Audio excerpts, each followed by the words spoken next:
Bismillahirrahmanirrahim. Assalamualaikum warahmatullahi wabarakatuh. Halo teman-teman, kembali lagi di pembelajaran tematik, yaitu tema 2, subtema 1, pembelajaran 1, 2, dan 3 tentang menyayangi tumbuhan dan hewan. Berikut ini salah satu makhluk hidup yang memiliki banyak manfaatnya adalah tumbuhan.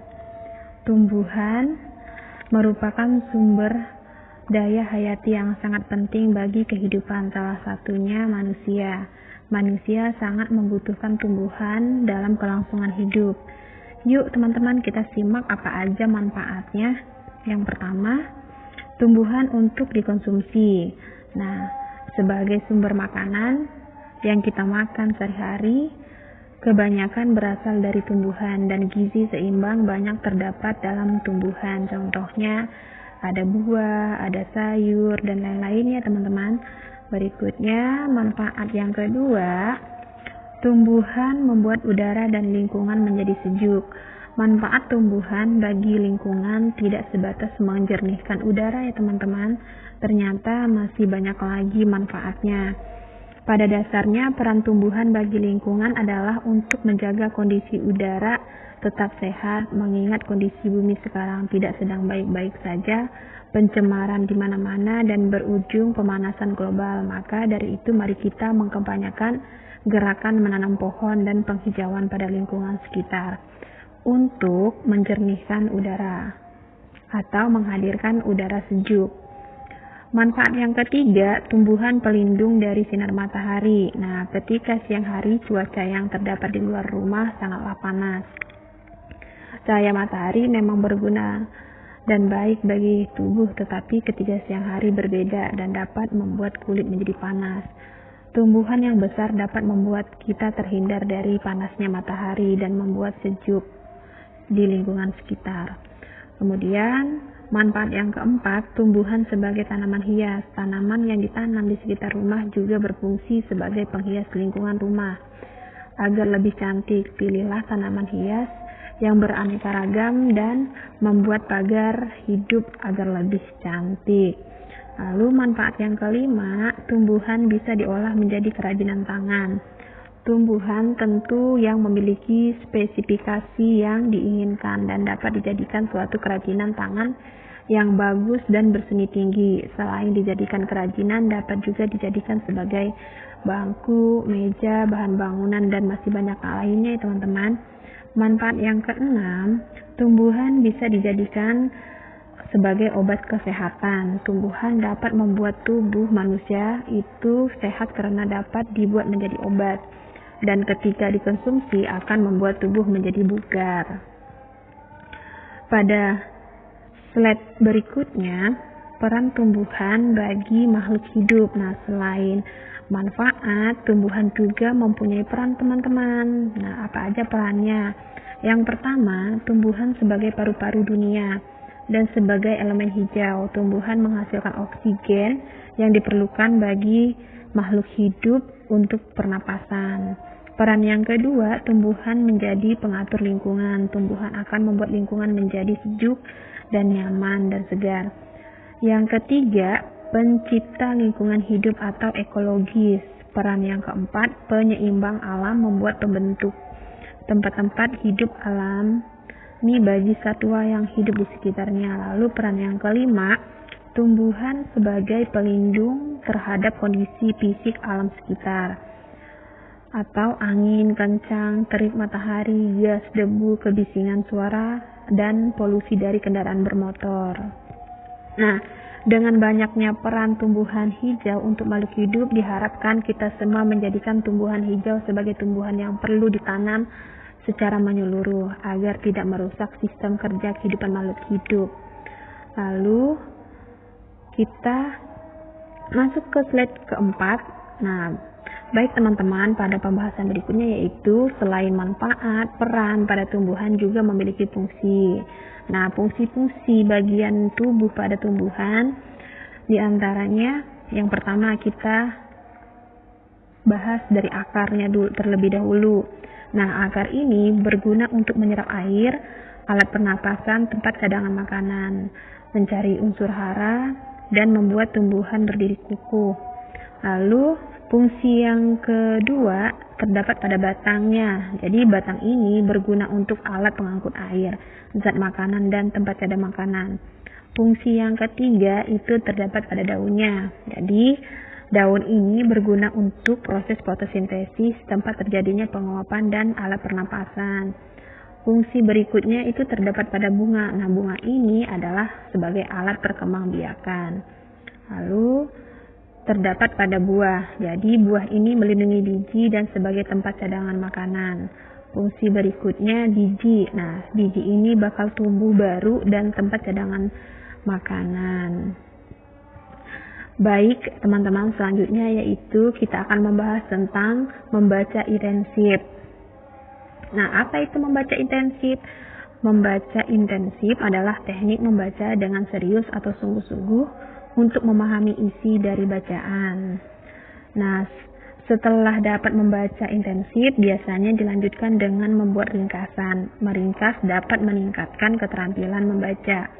Untuk dapat membuat ringkasan, kamu harus memahami isi dari buku atau teks bacaan yang telah kamu baca.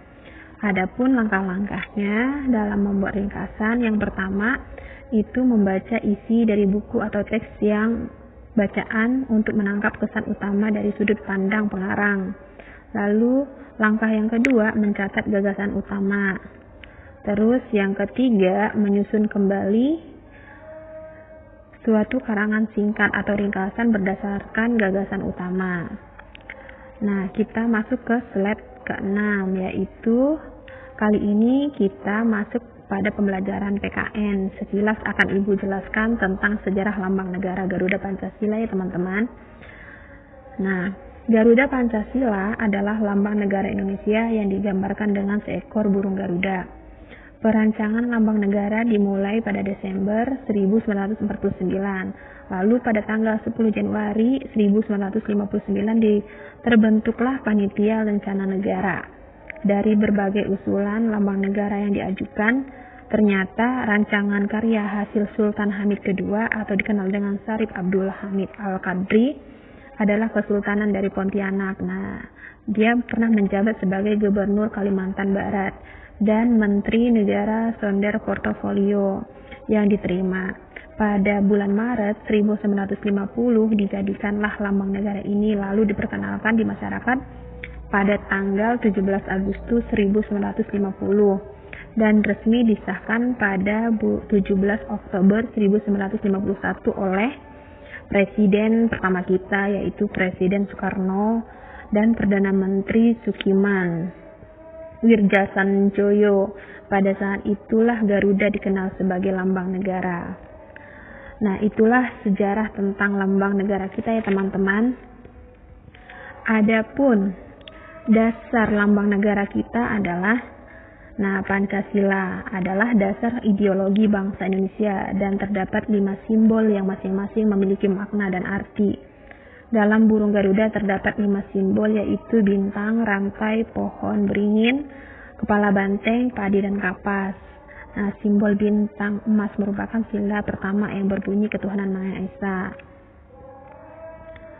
Nah, pada pembahasan selanjutnya telah Ibu sediakan gambar yang merupakan lambang dari negara kita ya teman-teman. Di sini sudah ada gambar burung Garuda.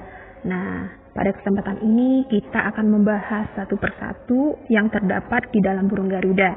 Yang pertama kita lihat pada burung Garuda itu warnanya. Warnanya lebih dominan warna kuning. Nah, warna keemasan. Warna ini melambangkan keagungan dan kejayaan. Lalu burung Garuda itu sendiri adalah lambang Pancasila. Burung Garuda melambangkan keperkasaan, kekuatan, dan ketajaman. Lalu kita akan kupas nih pada leher burung Garuda itu terdapat bulu-bulu. Nah, bulu ini Garuda Pancasila ini berjumlah 45 helai. Jika digabungkan akan menjadi 1945 yang merupakan tahun bersejarah bagi bangsa kita ya teman-teman. Lalu setelah ada bulu di leher, kita akan melanjutkan ke sayap. Nah, masing-masing sayap dari burung Garuda Pancasila ini memiliki jumlah bulu yang sama, yaitu 17 helai. Hal ini melambangkan tanggal kemerdekaan bagi bangsa Indonesia. Lalu selanjutnya, bulu yang terdapat pada ekor terletak di bawah perisai berjumlah 9 helai. Itu menunjukkan pada tahun kebangsaan kita. Kemudian pada bulu pada ekor Garuda Pancasila berjumlah 8 helai ya teman-teman.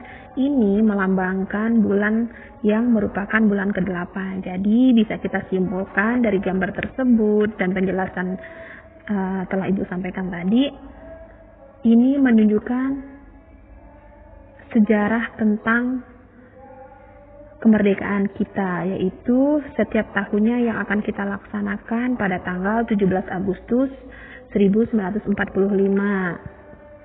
Nah, selain yang sudah Ibu jelaskan tadi, di bagian burung Garuda ini ada yang namanya perisai. Seperti gambar yang ada di layar ya teman-teman, ada beberapa gambar yang menjadikan simbol-simbol. Nah, simbol-simbol ini juga mempunyai arti tersendiri teman-teman.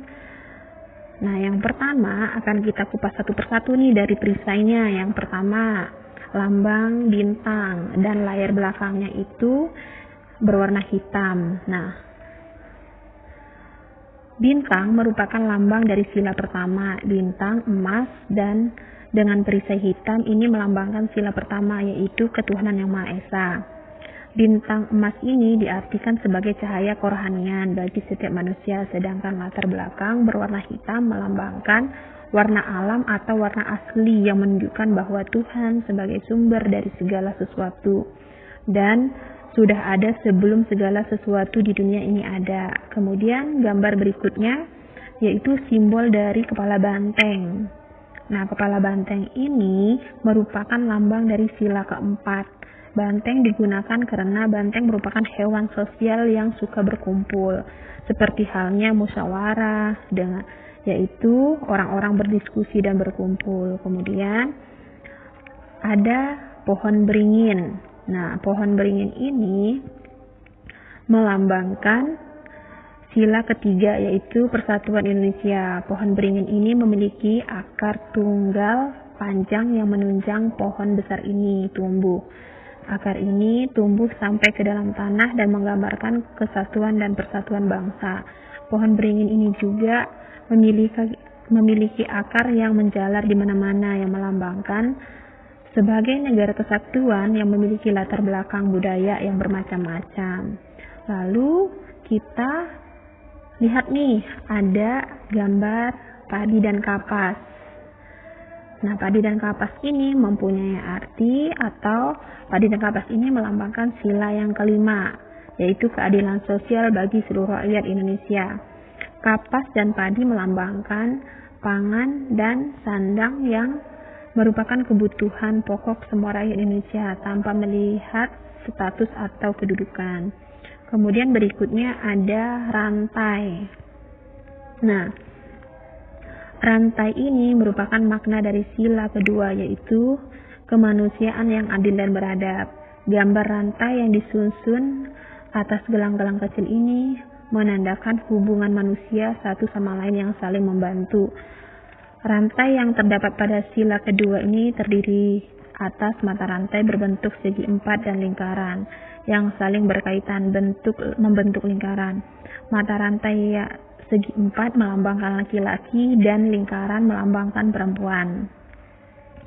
Nah, maka dari kita sesama manusia harus saling bantu satu sama lain ya teman-teman. Demikian ya teman-teman sejarah dari lambang negara Garuda Pancasila. Mudah-mudahan bisa dipahami. Lalu kita ke slide berikutnya, yaitu kita akan membahas tentang pelajaran matematika maka kita sudah memasuki perkalian, di mana kita sudah memasuki perkalian bilangan 2 angka dengan bilangan 1 angka. Perkalian bilangan 2 angka dengan bilangan 1 angka. Di sini sudah ada contoh. Perhatikan ya teman-teman, tentukan hasil dari 12 dikali 4. Penyelesaiannya, nah 12 dikali 4 sama dengan 4 ditambah 4 ditambah 4 sebanyak 12 kali. Nah, dan hasilnya menjadi 48. Atau dapat diselesaikan dengan cara bersusun ke bawah ya teman-teman penyelesaiannya. 12 dikali 4 hasilnya 48. Langkahnya 2 dikali 4 sama dengan 8, ditulis 8. Lalu 1 dikali 4 hasilnya 4, ditulis angka 4. Jadi 12 dikali 4 hasilnya 48. Berikutnya kita akan masuk ke perkalian 2 bilangan 2 angka. Nah, di sini ada contohnya. Hitunglah dari hasil dari 48 dikali 16. Penyelesaiannya, langkahnya 48 dikali 16. Jadi 8 dikali 6 hasilnya 48, ditulis 8, simpan 4. Lalu 4 dikali 6 hasilnya 24, ditambah simpanan yang tadi ini 4, hasilnya 28, lalu ditulis 28. Terus 8 dikali 1 hasilnya 8, 4 dikali 1 hasilnya 4, lalu ditambah 42, hasilnya 288 ditambah 48. Nah, hasil dari penambahan tadi jumlahnya totalnya adalah 768. Jadi hasil dari 48 dikali 16 adalah 768. Nah, demikian ya teman-teman untuk tugas hari ini. Teman-teman cukup mengerjakan ayo menjawab halaman 5 nomor 2, ayo menjawab halaman 8 nomor 4, ayo berhitung halaman 10 nomor 1, ayo berlatih halaman 10 nomor 4, dan ayo berhitung halaman 11 nomor 3. Nah, selamat mengerjakan ya teman-teman. Tetap semangat, tetap jaga kesehatan dimanapun berada. Ibu akhiri wassalamualaikum warahmatullahi wabarakatuh.